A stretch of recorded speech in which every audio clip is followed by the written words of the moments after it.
Welcome everyone to Sunday Wisdom Session. In today's session, we're going to be talking about equanimity. And equanimity means remaining balanced, unaffected, equanimous, having the same vision for the different things that we approach in our day-to-day life. And it is not just this quality that will have the theme of equanimity. For the next 3 weeks, we're going to focus on this theme.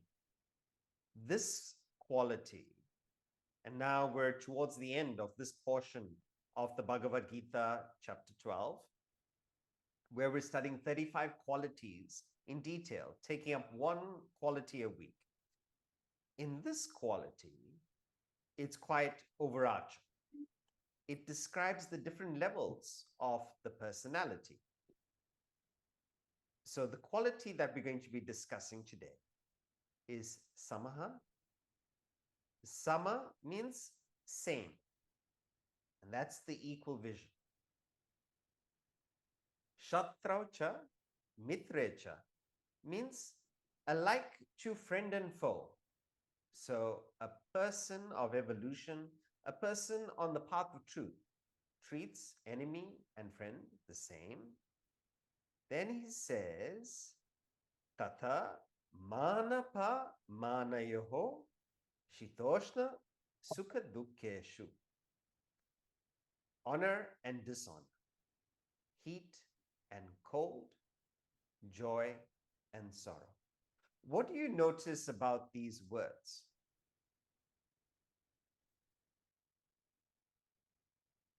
Any observations? What do they have in common? Pair of opposites. Opposites. Opposites. Yeah. That's it. They're opposites. So he's chosen pairs of opposites representing the world. Why do you think these 4 pairs? So the first one is friend and foe. The second one is honor and dishonor. The third, heat and cold. The fourth, joy and sorrow. Why these 4 pairs? And since we've been studying together for some time, I think we'll start noticing the patterns. And that's the beauty of having the foundation set right. That having been through the introductory text or with structured study, we not only get a stimulating session, but we also get the thinking to better understand the original scripture, to decode and decipher the terse, subtle message therein. So why these 4? They represent Samaḥ, body, mind, yes. intellect. Paresh, what is the first thing you said? They are representative pairs of opposites for body, mind, intellect. And the fourth one? The fourth, sorry, so we have friend and foe, honor, dishonor, heat and cold, joy and sorrow. So heat and cold is body, joy and sorrow is mind, honor, dishonor is intellect. Friend and foe, I guess it's relationships. In general, relationships. So look how you derived it. Why 4? There must be the body, mind, intellect. We see this as the general theme. So body, which one fits? śītoṣna, heat and cold. Sukhaduḥkheṣu, where do you experience joy and sorrow? You experience it at the level of the mind. Honor, dishonor, these are intellectual concepts to do with our self-worth, to do with our credibility, our recognition, reputation, intellectual level. Friend and foe. Now, did they put 2 examples for one? This discusses our relationship with the world in general. We can either have an attitude of hate or an attitude of kinship, pairs of opposites. Which relationship do we choose in the world? So let's break this down. Let's go pair by pair. The reason why one would not be affected by these pairs of opposites And these all represent pairs of opposites in the world, all relationships. How is it possible that somebody who treats you badly and somebody that treats you well, do you have the same reaction to? Do you have the same feeling towards them? How is it possible? And the reason why it's possible is, it means that if a person is negative to you or positive to you, it's connected to some aspect of your physical, emotional, or intellectual personality. So somebody who gives advice to you financially supports that part of you, friend. Somebody who tries to exploit and take away from you, enemy. Somebody who competes with the trophy that you're working for or for business that you're after, enemy. Somebody who gives you business, friend. So our relationships are set based on where we place value. What's dear to us? So people that align with the values, friends. People that don't align with the values, enemies. But this all pertains to the world. If we have a look at the diagram here, a human being has the worldly aspects, the material aspects of the personality. That is the body, the mind, and the intellect. So if you identify with any of these, you're identifying with your ego, the temporary identity that you've taken on, where you've placed your I-ness. Now, why did you place your I-ness there? Maybe conditioning, maybe the way we brought up, we didn't know better, but we're placing our identity on such rocky ground. So if you place it on the body is the worst place to put your identity because the body changes so much. It ages, the skin doesn't look the same, the hairline starts marching backwards. The body changes so much. Illness, strength, all this changes. And when the body changes, your identity goes through a hit. You don't have equanimity because you placed it on a very changeable factor. Some people place it on the mind, some people place it on the intellect. But a wise person does one of two things. To make sure that they don't fluctuate with the changes of the body, mind, intellect, they either go for gold. They aim and they deal with the self. That's their goal. And because they're aspiring for something so high, for the highest, they don't react to the body, mind, intellect. They don't give it that much value. They don't allow it to disturb their peace. Why? Because they understand it's not the highest goal that they're seeking. So, for example, there are some very talented sports people. It's almost as if any equipment they pick up, they can play for the national team. They pick up a rugby ball, they're in the national rugby team. They pick up a cricket bat, national cricket team. Now, if a person's interest, although they're talented, might be in music, even though they're playing the sport, they're not so interested in the sport because their goal is to play music. And because of that interest, sport is a hobby. It's fun. So they don't see competition with so much of hatred. Nor team members, nor is there an attachment to the team members. It's just something I do for fun, for hobby. But when you enter that world and you get attached to the world and that becomes your level, that becomes your identity, then the opposing team, enemies, the people on your team, friends. So you don't have equanimity, you don't see them the same because you've gotten involved in that world. What do we take from this? For us to remain equanimous, we need to place a higher value or the highest value. The highest value or identity is yourself, your spirit. You place your identity there and it immunizes you. It ensures you, it gives you a bubble. Your interest is in the ultimate. So the small things don't worry you.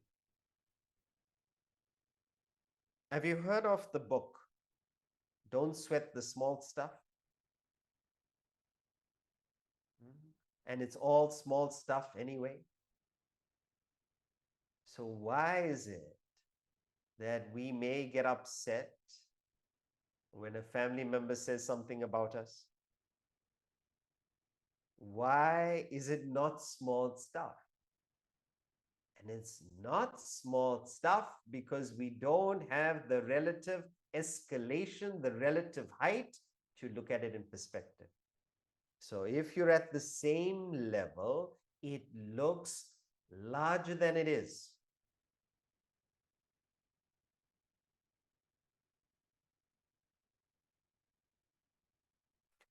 When you're taking off, I'm not sure if any of you have been in a hot air balloon, but or on an airplane. All right. Firstly, if you're at ground level, if you're driving, and here in India, we have incessant rains. Even this week, though monsoon is over, there's been some heavy rains and all the roads get damaged. So if you're traveling on the roads, you see the craters in the roads, the potholes. But when you take off from the airport, do you see the potholes? But you might see the hills. You see the hills, but keep escalating.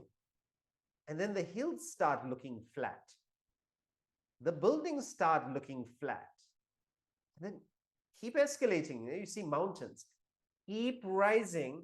All of it looks flat, small, no potholes. Not that they're not there. You don't experience them. You don't experience it in the same intensity. Not that you don't have feelings, but it doesn't affect you. You're not riding through the pothole. Why? Because you're sailing above. So, the thought that elevates you from affectation of the pairs of opposites can either be the identification with the self, or it could be, what's the second option, anybody? Because this is a hard one. How many of us are thinking about self-realization, God realization, spirituality 24/7? What's the more practical one?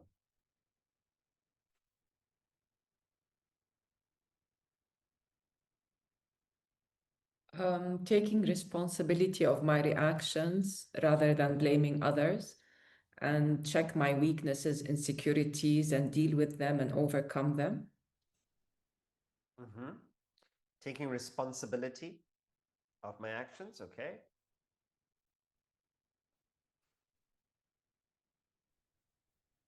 Always one before that. having a balanced outlook. So whether Balanced you are up in the plane or traversing the pothole, it shouldn't really matter. You must have that completely balanced perspective on the pothole or the plane. What gives you the balance? I must say, Sudhakar, if you're not attached to any situation and stay in a place of neutral, then you should have everything should be the same, whether you're on a high or on the low. How do you not get attached?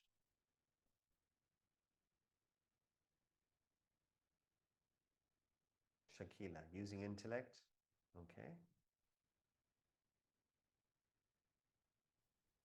The way to not get attached, the way to not get affected is to have a higher goal. One that your mind and your intellect surrenders to. And when you have that higher goal that you're working for, the heat doesn't seem too hot. The cold doesn't seem too biting. The higher goal makes you less affected to grumbling, complaining. You have a goal to work for, you're going to get your work done. It doesn't matter rain or shine. It doesn't matter you're feeling up one day, you're feeling down one day. You've got a goal that you believe in, that inspires you, that you believe is mighty. It is going to get you through joy and sorrow. It will not allow the sorrow or the joy to capsize you. But if you do not have this goal, then you find you'll be talking about the weather far too frequently. Do you know, Nairobi is quite warm this part of the year? And it's incredible. In Mumbai, on Diwali, there must be rain. And people can talk for hours and hours about weather.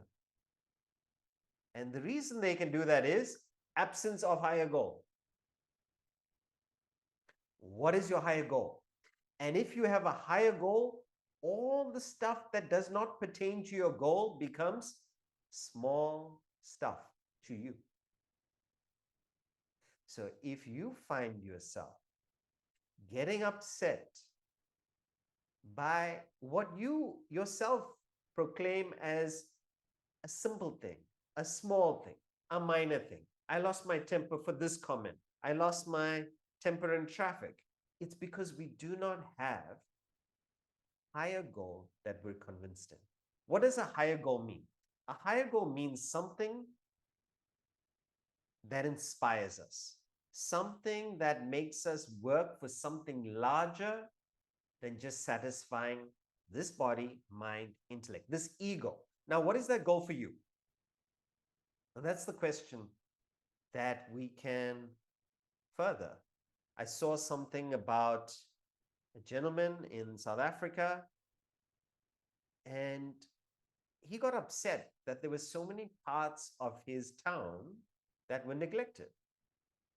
So he just started with a spade, with some bin bags, and he started cleaning up that area by himself. And he would post before and after pictures. And then people started recognizing him and they started joining him. And it became a movement. So now there were volunteers. And then people say, I would like to support your work.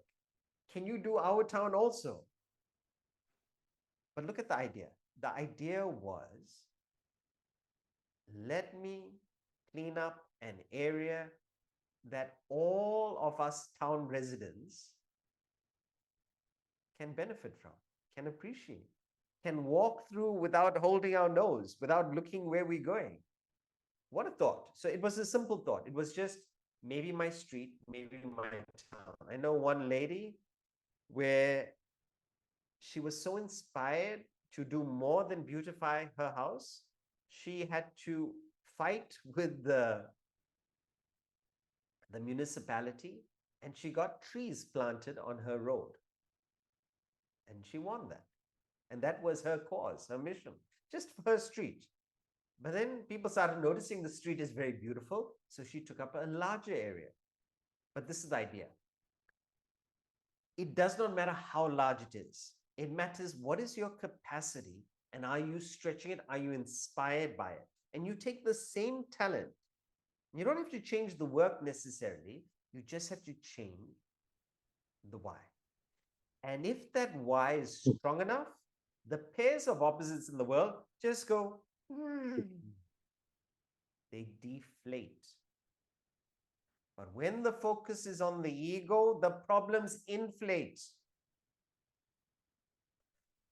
In our circles of identification, we've got to see where we are and identify with each circle. So if we're on the small circle, let's stretch the identification. Go beyond the ego. So what we're doing is, it's as if we are diluting the ego, spreading the I, expanding it, expanding. So you expand it to the family. This is an easy one. Most of us are here. But let's stretch it further. Community. Like the person beautifying their street or cleaning up neglected areas. Stretch it. The person started getting funds for it. Perhaps my state, my country, my patients, other hospitals. Stretch it. Humanity. And if you have the capacity, all beings. Why not? Now, with this in mind, keeping these two things in mind, these two things will give us equanimity in the world. Because we're working for something higher, the things that happen at the lower do not affect us. It's not that we are indifferent. It's not that we don't see them. They just don't affect us because our interest, our values, our identity is higher. So let's go. The first one. Samaḥ, śatrau cha, mitre cha, means alike to friend and foe. Now, with all relationships, here is a person who is seeking the self or is seeking something at a higher plane. So the opinions of those who are not connected to the work don't affect them. And they may talk ill, they may talk well, it does not affect them because they don't place value there in that opinion. I'll give you an example. Suppose a group of toddlers walks past you. Toddlers, small kids, they're all walking past you. And they start saying aloud, oh, he's a terrible person. She's a terrible woman. Oh, I don't like him. I like her. Oh, he's so intelligent. She's so intelligent. Now, will you be affected? And that person, one of the kids comes and gives you a hug. I said, I love you. And then the other kid says, hate you. Are you going to be affected by the toddler? Look, you enjoy the expression of affection. You enjoy the expression of love, no doubt. But whether the child hates you or loves you, it's okay. The child doesn't know better. And that's how you see it. When you've raised yourself, elevated yourself to spiritual heights, everybody has an opinion. And it is not our duty to correct everybody's opinion about ourselves. So whatever their ignorance, whatever their values, so they may see certain aspects of you and they compare. Now, you may not be interested. So they see you materially. Now, you're not interested in material. You're a service-minded person. But they see the material part and they comment on that.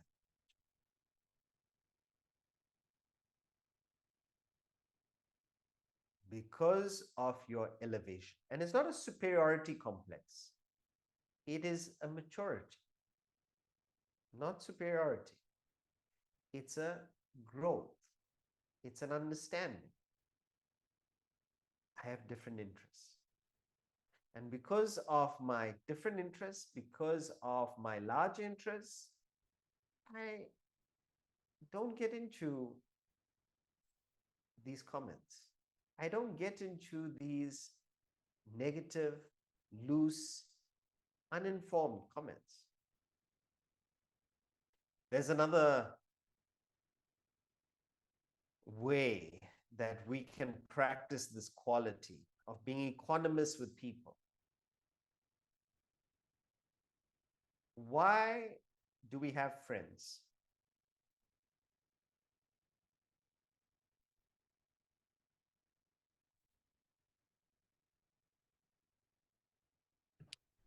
To share our lives with. To share.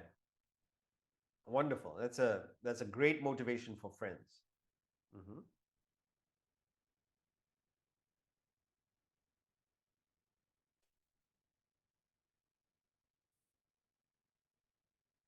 In reality,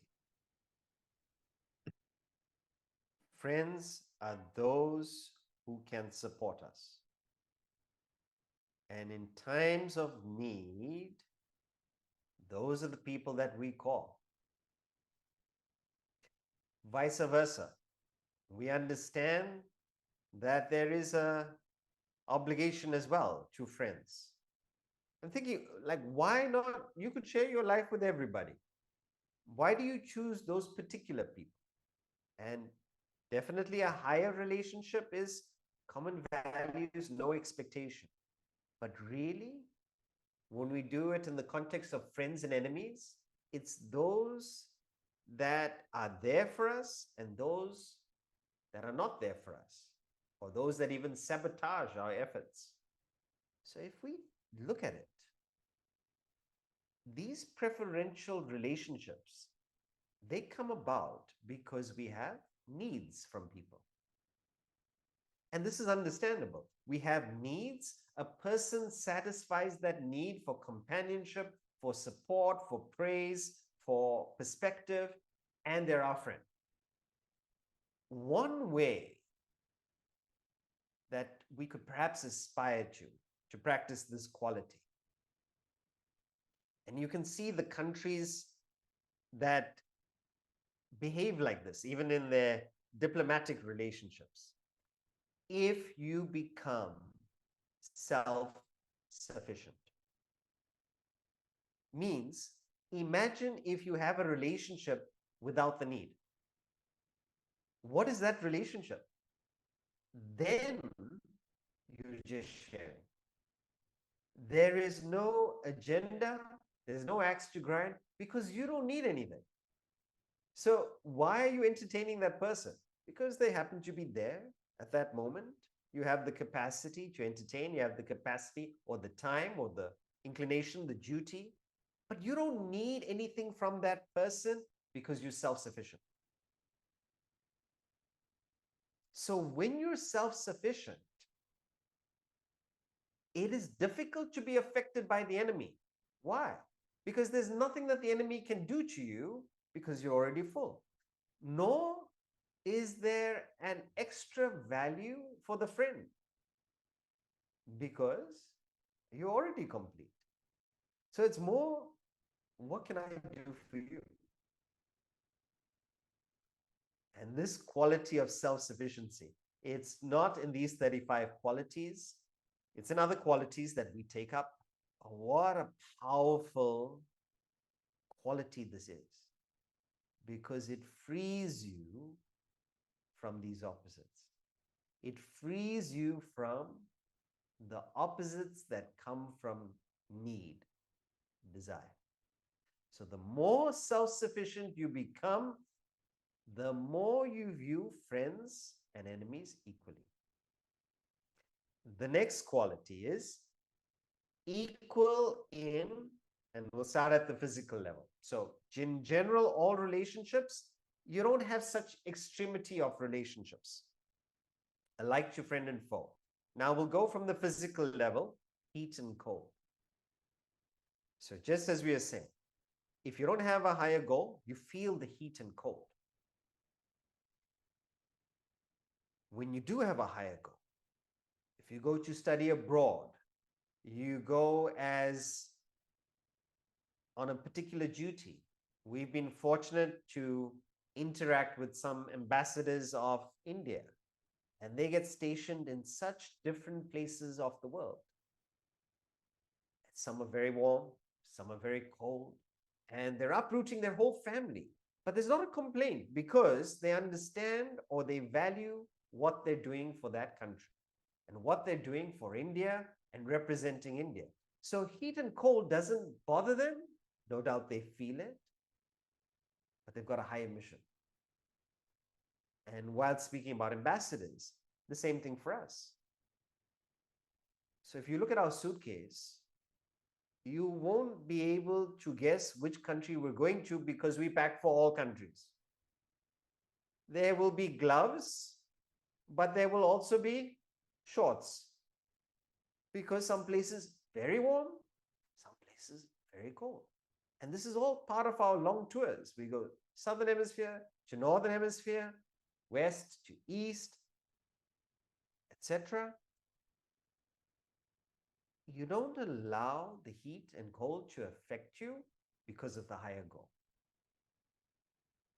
Who is the #1 artist at the moment? Anybody? Breaking all the records. Wanjiru, you know. No? Taylor Swift, I Who think. is it? Is it Taylor Swift? Taylor Swift. One aspect is to be popular. And we have to give credit where credit is due. To have such lasting and enduring success, something remarkable. And the kind of travel that she did, some over 20 countries, over 140 plus concerts, and those concerts were 3 hours. She would say, how is it that she never canceled the concert? There was no illness. There was no sore throat. And the line that she lived by, her and her team, was, proud is king. Means you are serving your audience. So for that audience, there is no room for heat and cold. There is no room for flu, health, and illness. So because you've got such a high goal that you're serving and you're inspired by, these pairs of opposites go.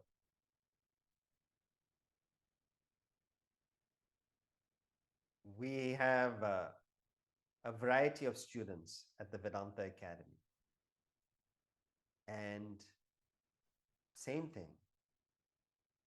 Even the way you experience pain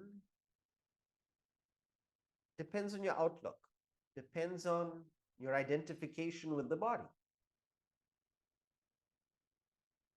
So we had a South Indian student, and some of the South Indians, they're not known for their bravery. All right. So these are not the fighters. They do not defend the country's borders. These are the intellectuals. So when it comes to bravery, you will not find this quality in surplus. So our South Indian student, he was sitting in the dining hall. And suddenly, imagine, we're all having dinner. Those of you who've been to the ashram, the academy, we're sitting in the dining hall, and suddenly there's a scream. What is this? What is going on? Amma, and he's rolling around, holding his leg. And we rushed to him and said, what happened? What happened? Scorpion bite, scorpion bite. Oh, it's pulsing, racing through my leg. And we're looking around. We can't see any scorpion. We can't see any insects. We're looking around. And we take him to the medical room. And he's shouting for his mother, his father, for all the gods. He's shouting, Appa, Amma, Govinda, Govinda. And screaming. The painkiller had an injection. And later on, diagnosis was ant bite. Then there was an American student who actually got bitten by a scorpion. And he came to our doctor and he's like, Doc, I think I just got bitten by a scorpion. And our campus doctor said, are you sure? They are very rare. No, Doc, I managed to catch him.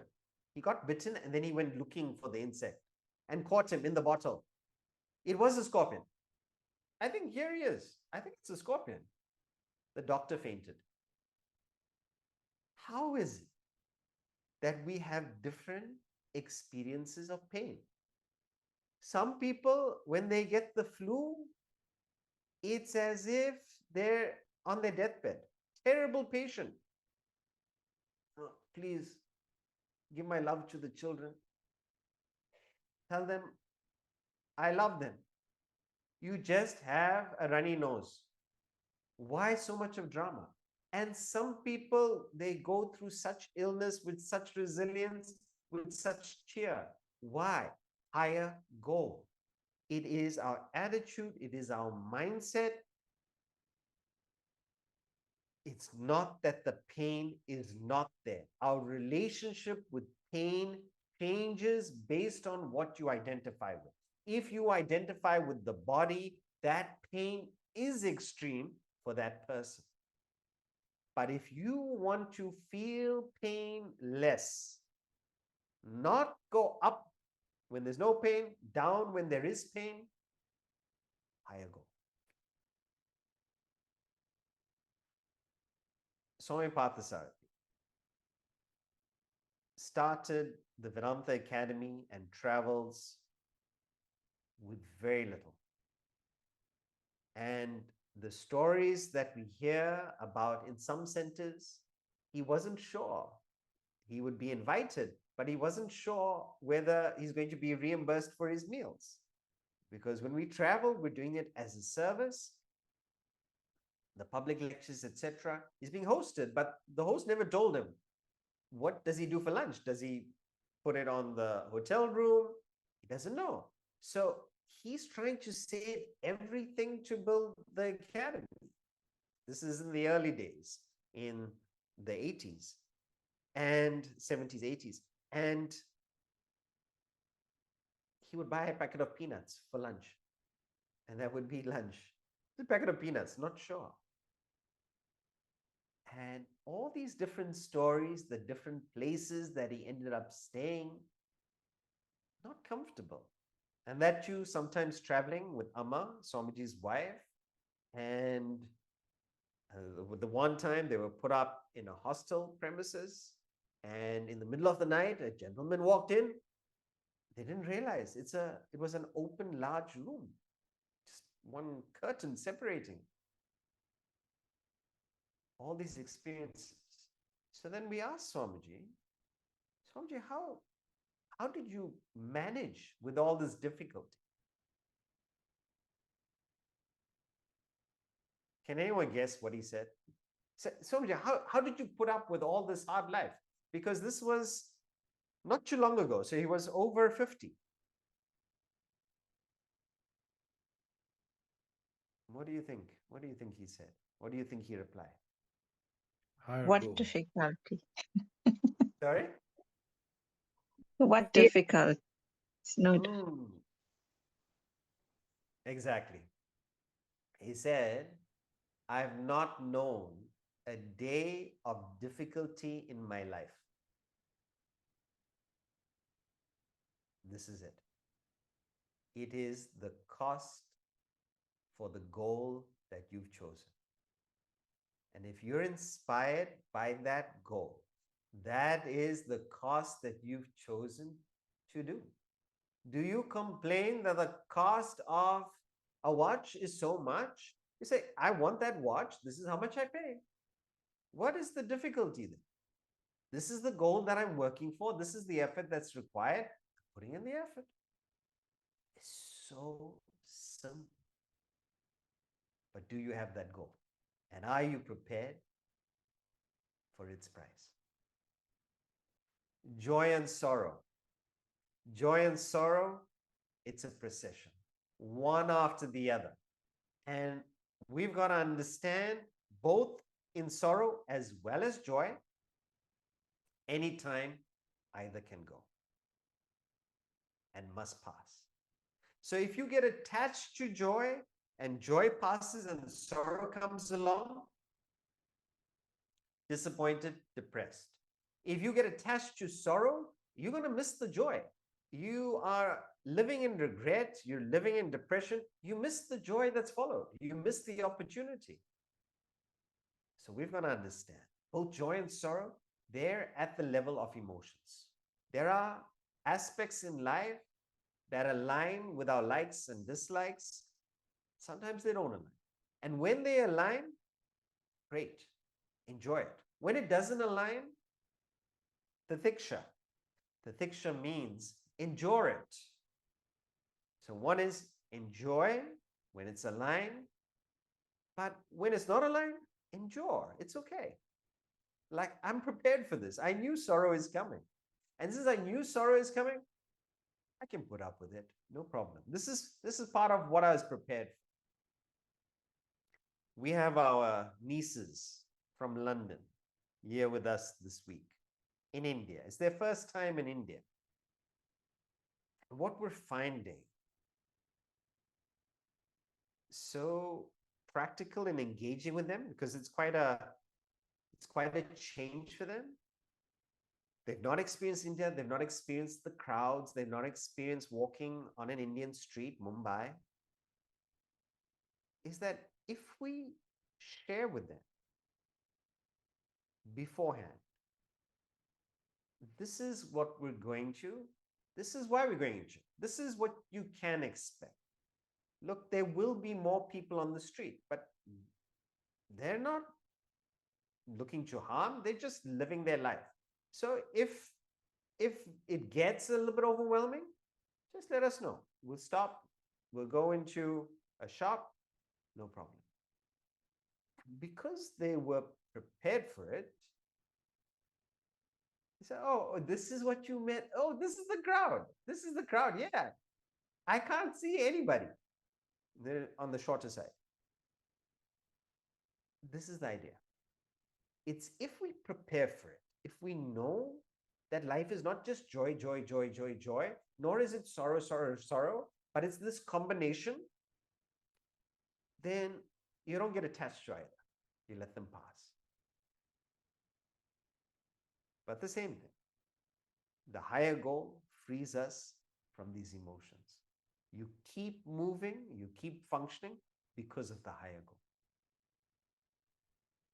The last one is the intellectual level, honor and dishonor. Is your self-worth determined by the acknowledgement of others? Do we need awards and prizes, recognition, in order for us to feel validated?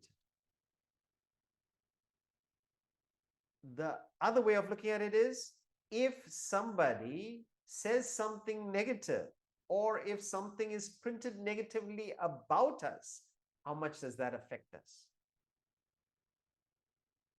And the question we ask ourselves is, would it be enough if only you knew? Like, would it be okay if you thought you were a very good person? Would that be enough? If you were happy with you, would it suffice? There's this conversation in one of the plays, A Man for All Seasons, and there is this young, ambitious man, Richard Rich, and he's trying to carry favor and get a posting with Sir Thomas More, who was this wise statesman. And he's trying to get into his books to get a nice job placement and rise in the court. And Thomas More can see he's got some negative qualities, too ambitious. And he tells and he advises Richard, give up politics. Go be a teacher. And Richard says, teacher? Teacher? He said, what? Why should I be a teacher? He said, you make a very good teacher. But Richard replies, but who would know if I was a good teacher? And so Thomas More says, your students, your friends, yourself, God. Not a bad audience, that. And that's it. You will get people who might defame you for their own selfish agenda. You may get people who praise you again for their selfish agenda. Are you swayed by it? And this reputation, and we're going to talk about it in detail. It's one of the qualities coming up because it is something that we feel so deeply. But to share a quote from Othello by William Shakespeare, he talks about that if you steal from me materially, it's okay. I don't have a value for material. Some people have so much value for material, for wealth. He says, but I have a value for reputation. So look, a person can be freed from material level. A person can be freed from physical level. But where do you draw the line? Intellectual?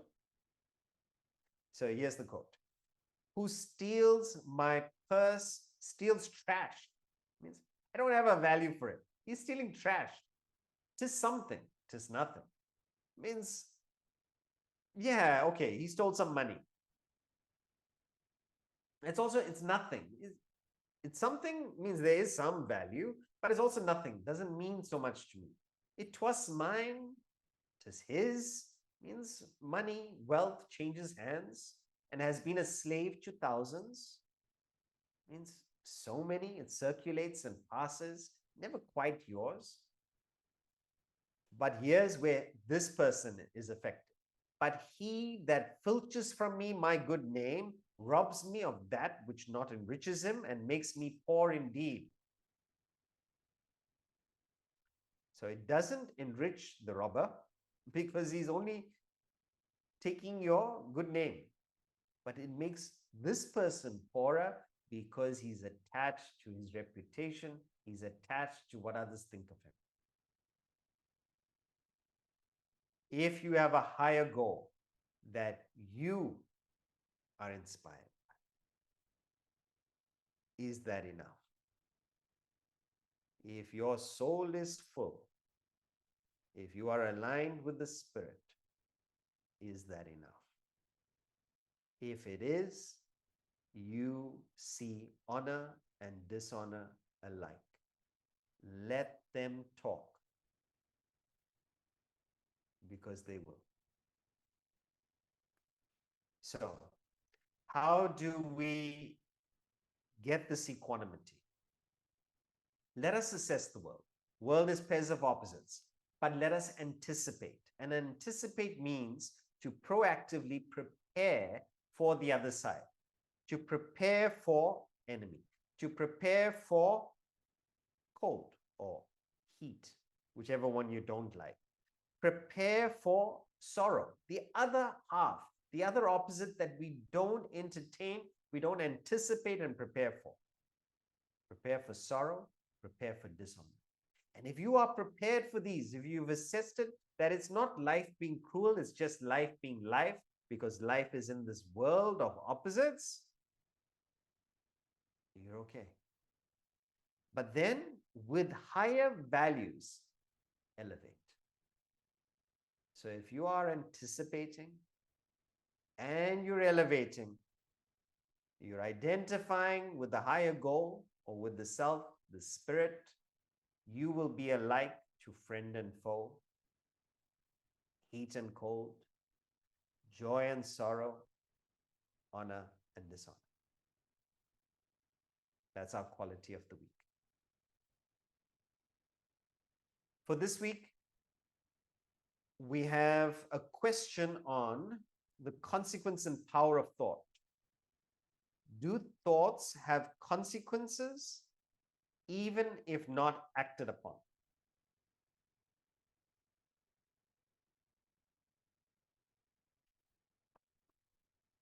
So, to the questioner who asked this, do thoughts have consequences even if not acted upon? So basically, the person is saying, if I have a negative thought, I thought of killing this person, irritated me so much I really felt I could end this person's life. But I didn't act on it. Is it okay? It is not okay.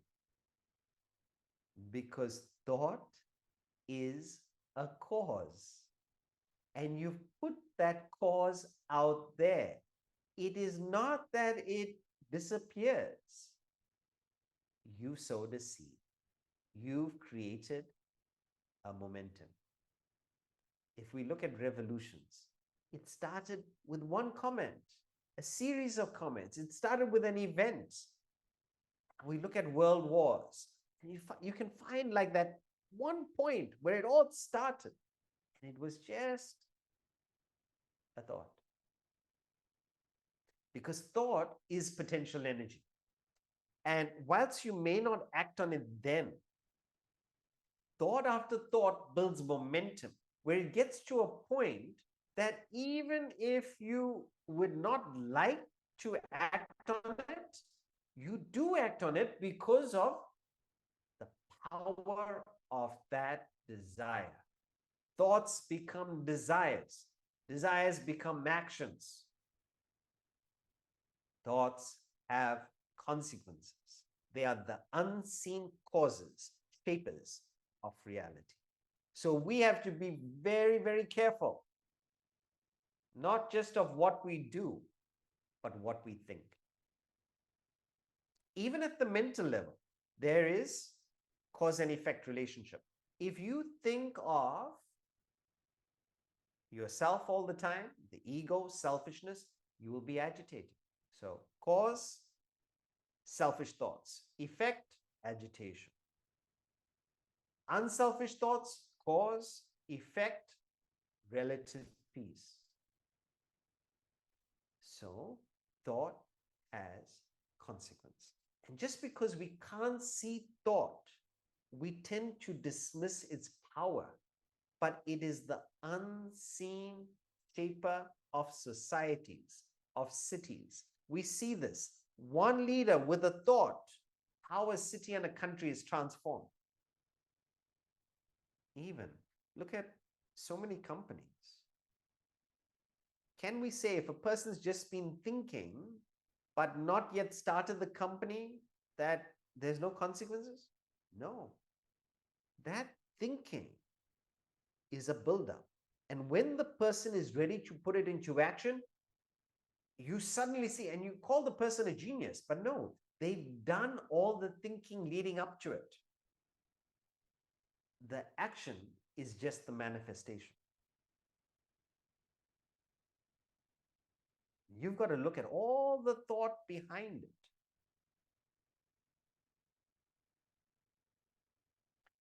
James Allen, he says, cause and effect. All right, so we understand cause and effect. You hit something, you get an opposite and equal reaction. You plant a seed, a mango seed, you get a mango tree. But cause and effect is as absolute and undeviating in the hidden realm of thought as in the world of visible and material things. Means thought is as tangible as material cause and effect. Just because we don't see it doesn't mean it's not happening. So watch out what you think. It is shaping your world. It is shaping the way you experience friend and enemy, heat and cold, joy and sorrow, honor and dishonor. In fact, change your thought, change your mind, you change your world. That's the power of thought. We take up questions.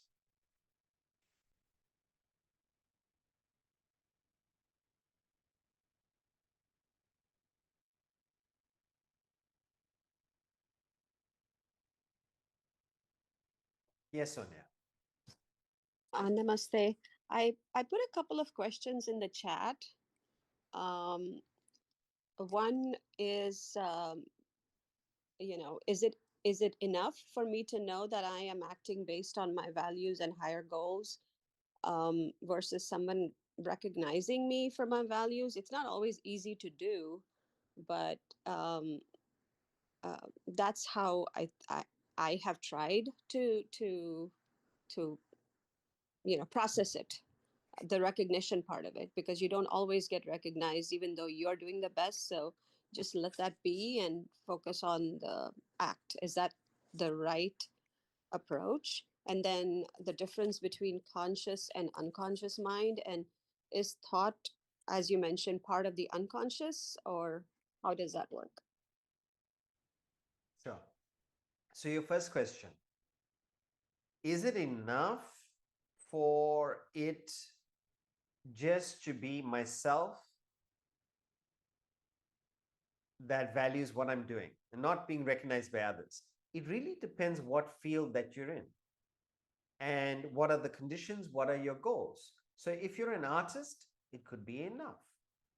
If you are, for instance, in my field, it really is about speaking and sharing what I've understood. So not trying to be more than that. But suppose you are in corporate. So in corporate, you may be doing your role, but if you are to be promoted in certain organizations, you've got to ensure that people are aware of your contribution. And that is part of your action. That is part of your planning. Who do you speak to that is aware of the efforts that you're doing? So sometimes people, because they're caught up or they're not available or they have their own agenda, they don't recognize the contribution. Hopefully over time, you think it would be recognized.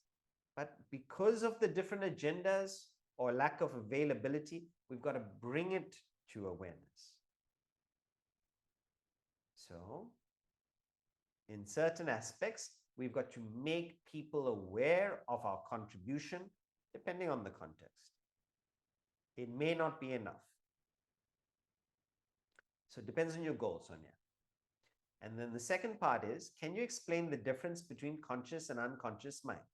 Conscious thought is intellect. Unconscious or subconscious thought is the mind.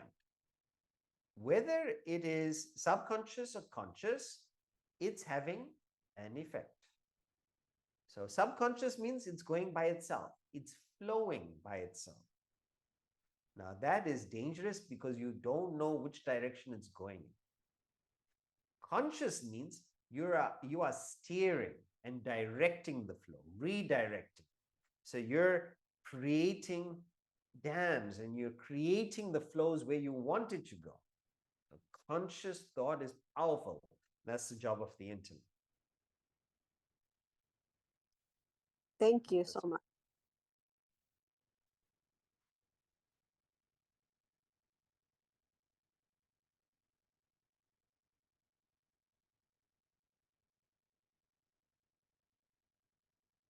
Umesh, do you have a question?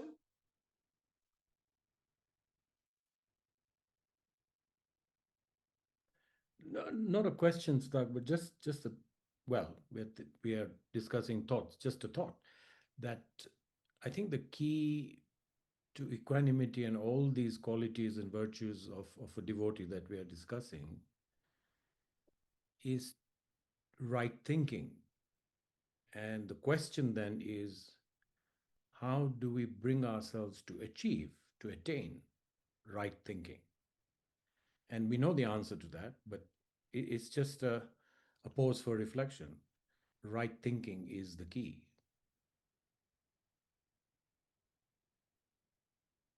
So what is right thinking? That's what it leads to. And how do we develop this right thinking? Yeah. So perhaps let's start with thinking.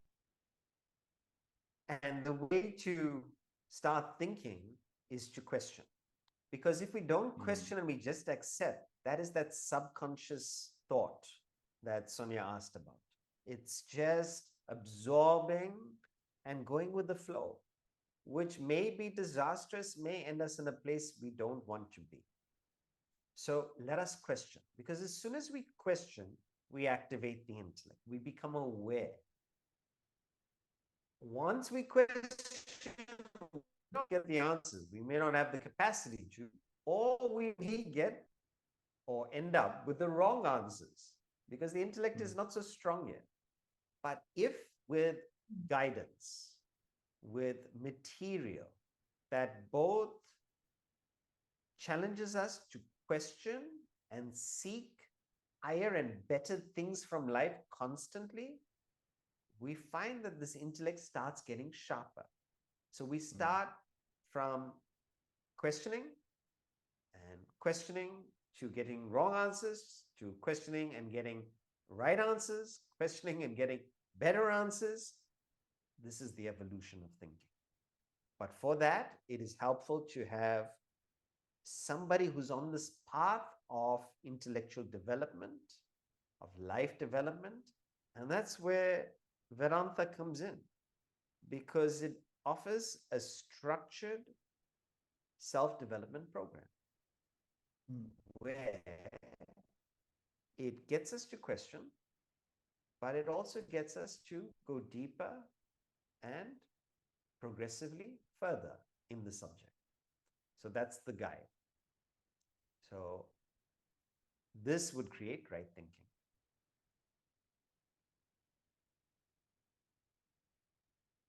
If you want to know if you're thinking in the right direction, simple test. Are you getting happier, lighter, more peaceful? That's it.